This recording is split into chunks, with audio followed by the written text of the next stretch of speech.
நான் ஒரு பாத்திரத்தில் வந்து 1.5 லிட்டர் பால் ஊற்றிருக்கேங்க. நம்ம பன்னீர் செஞ்சுக்கலாம். நல்லா திக்கான பாலாக எடுத்துக்கோங்க. பால் வந்து நம்ம கட் பண்ணி ஊற்றினதும் அடிக்கடிக்கு இந்த மாதிரி கலந்து விட்டுக்கிட்டே இருக்கணுங்க, இல்லைன்னா அடி பிடிச்சிடும். ஏன்னா திக்கான பாலுன்றதால நம்ம கடைகளில் போய் பன்னீர் வாங்குறதை விட நம்ம வீட்லேயே ஃப்ரெஷ்ஷாக செஞ்சு சாப்பிட்டோம்னா ரொம்ப நல்லாயிருக்கும்.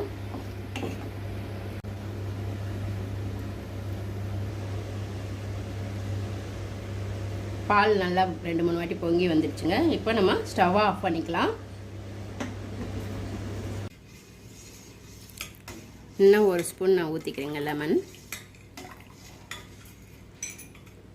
அவ்வளோதான், ஸ்லோவாக கலக்கிட்டே இருந்தால் நம்மளுக்கு பன்னீர் ரெடி ஆகிடும். ரொம்ப ஊற்றினாலும் நம்மளுக்கு வந்து லெமன் ஃப்ளேவர் கொடுத்துடும்.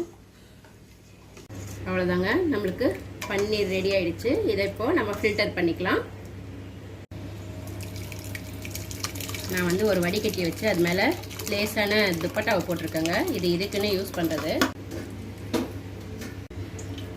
நம்ம அந்த லெமன் ஃப்ளேவர் போகிறதுக்காக நான் 1 லிட்டர் தண்ணி அளவு எடுத்து சும்மா அந்த மாதிரி வாஷ் பண்ணிக்கலாங்க. இப்படியே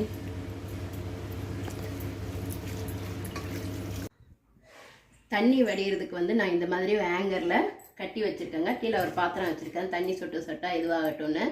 இதை எடுத்துட்ட பிறகு நம்ம பார்க்கலாம். பாருங்கள், பன்னீர் வந்து எவ்வளோ சூப்பராக வந்திருக்குன்னு.